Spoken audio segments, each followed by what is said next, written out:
message to parents, select Manage Parents area, Text Messages. You'll then see here how many tokens that you have remaining. If you haven't got text messages set up with SchoolSpider, just drop us an email and we can add these tokens on for you.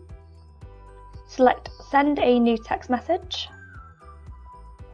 You can then select who you want to send the text message to. You've got all parents, parents of pupils in a specific class, parents of a specific child, or you've got groups.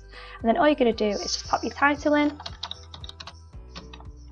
and then just put your content in here. And then click on Send Text to Parents here.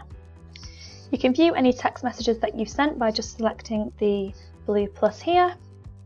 This is going to show you who that text message has been sent to and what the text message was.